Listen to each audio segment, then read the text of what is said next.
ക്രൂശിതരൂപനാമേശുവേ എൻ്റെ കുരിശിൻ്റെ വീഥികളിൽ ശക്തി തരേണമേ.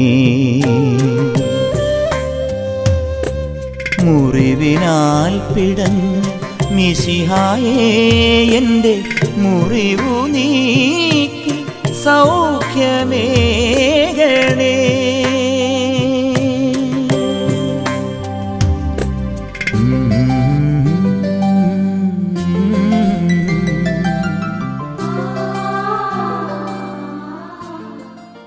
മിശിഹായിൽ അനുഗ്രഹീതരായവരെ, ദിവ്യകാരുണ്യനാഥൻ നമ്മെല്ലാവരെയും ഈ ദിവസം സമർത്ഥമായിട്ട് അനുഗ്രഹിക്കട്ടെ എന്ന് പ്രാർത്ഥിക്കുകയാണ്. ഇന്ന് നമ്മുടെ ധ്യാന വിഷയമാക്കുന്ന വചനഭാഗം സങ്കീർത്തനങ്ങളുടെ പുസ്തകത്തിന്റെ 40-ാമത്തെ അധ്യായത്തിന്റെ 8-ാമത്തെ തിരുവചനമാണ്. ഈ വചനത്തിൽ നാം ഇപ്രകാരം വായിക്കുന്നു: ദൈവമേ, അങ്ങയുടെ ഹിതം നിറവേറ്റുകയാണ് എൻ്റെ സന്തോഷം. ദൈവമേ, അങ്ങയുടെ ഹിതം നിറവേറ്റുകയാണ് എൻ്റെ സന്തോഷം. സങ്കീർത്തകന്റെ പ്രാർത്ഥനയാണിത്. ദൈവത്തിന് മുൻപിൽ ദൈവഹിതം നിറവേറ്റുന്നതാണ് സങ്കീർത്തകന്റെ ജീവിതത്തിൽ വലിയ സന്തോഷമെന്ന്. പ്രിയപ്പെട്ട ദൈവമക്കളെ, നമ്മുടെ ഓരോരുത്തരുടെയും ജീവിതത്തിന്റെ സന്തോഷം ഏതാണ് എന്ന് നമ്മളൊന്ന് പരിശോധിച്ച് നോക്കണം. ഈ ഭൂമിയിൽ നമുക്കിഷ്ടമുള്ള കാര്യങ്ങൾ ചെയ്തു പോകുന്നതിലാണോ, നമുക്കിഷ്ടമുള്ള കാര്യങ്ങൾ സ്വന്തമാക്കുന്നതിലാണോ, നമ്മുടേതായ വഴിയിലൂടെ നടക്കുന്നതാണോ നമുക്ക് സന്തോഷം നൽകുന്നത്? ദൈവത്തിന്റെ ഹിതം നിറവേറ്റുന്നതാണോ നമുക്ക് സന്തോഷം നൽകുന്നത്? പലപ്പോഴും ഈ ഭൂമിയിൽ നമ്മൾ ജീവിക്കുമ്പോൾ നമ്മുടേതായ വഴികളിലൂടെ നടന്നുകൊണ്ട് നമ്മുടേതായ കാര്യങ്ങൾ ചെയ്ത് നമുക്കിഷ്ടമുള്ളത് സ്വന്തമാക്കുന്നതാണ് നമുക്ക് സന്തോഷം തരുന്നത്.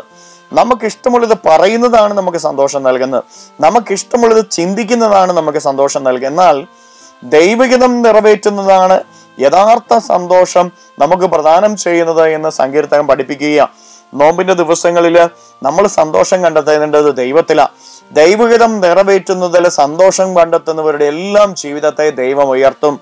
പ്രിയപ്പെട്ട ദൈവമക്കളെ, ഈശോയുടെ ജീവിതം പഠിപ്പിക്കുന്നത് കൊണ്ട് ഈശോ ഈ ഭൂമിയിലേക്ക് കടന്നു വന്ന് അതിൽ ദൈവഹിതം നിറവേറ്റുന്നതിൽ സന്തോഷം കണ്ടെത്തിയപ്പോൾ പിതാവായ ദൈവം ഈശോയെ അതിയായി ഉയർത്തുകയാണ്.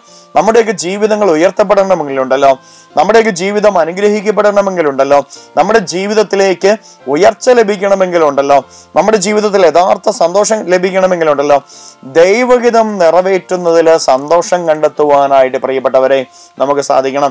നമ്മൾ ചെയ്യുന്ന കാര്യങ്ങളിൽ സന്തോഷം കണ്ടെത്തുകയല്ല, നമ്മുടെ ഇഷ്ടം അനുവർത്തിക്കുന്നതിൽ സന്തോഷം കണ്ടെത്തുകയല്ല, ദൈവത്തിന്റെ ഹിതം ജീവിതത്തിൽ അനുവർത്തിക്കുന്നതിൽ സന്തോഷം കണ്ടെത്തുക.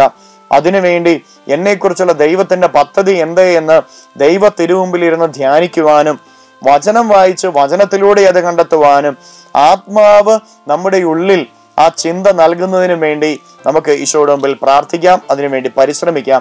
ഈശോ നമ്മെ അനുഗ്രഹിക്കട്ടെ. ഹല്ലേലൂയ. യേശുവേ ആരാധന. Hallelujah, hallelujah, hallelujah. കർത്താവായ ഈശോയെ, അങ്ങയുടെ ഹിതം നിറവേറ്റുന്നതിൽ സന്തോഷം കണ്ടെത്തുവാൻ ഞങ്ങളെ ഓരോരുത്തരെയും മക്കളെ അനുഗ്രഹിക്കണമേ. ഈശോയെ, ഞങ്ങളുടെ ഇഷ്ടം അനുവർത്തിക്കുന്നതിലല്ല, ഞങ്ങളുടെ വഴിയിലൂടെ നടക്കുന്നതല്ല, ഞങ്ങൾക്ക് ഇഷ്ടമുള്ളത് സ്വന്തമാക്കുന്നതിലല്ല, അങ്ങയുടെ ഹിതം അനുവർത്തിക്കുന്നതിലും അങ്ങയുടെ ഹിതം നിറവേറ്റുന്നതിലും സന്തോഷം കണ്ടെത്തുവാനായിട്ട് ഞങ്ങളെ അനുഗ്രഹിക്കണമേ. അങ്ങയുടെ പ്രിയമക്കളായി ഞങ്ങളെ മാറ്റണമേ. അങ്ങയുടെ സ്നേഹത്തിന്റെ പാത്രങ്ങളാക്കി ഞങ്ങളെ മാറ്റണമേ. കർത്താവെ, അങ്ങയുടെ കരുണ ഞങ്ങളുടെ ജീവിതത്തിലേക്ക് ദിവസം ഒഴുകട്ടെ. അങ്ങയുടെ അനുഗ്രഹങ്ങൾ ഈ ദിവസം ഒഴുകട്ടെ. ഞങ്ങൾ ചെയ്യുന്ന സകല കാര്യങ്ങളിലും ഉയർച്ച ലഭിക്കട്ടെ.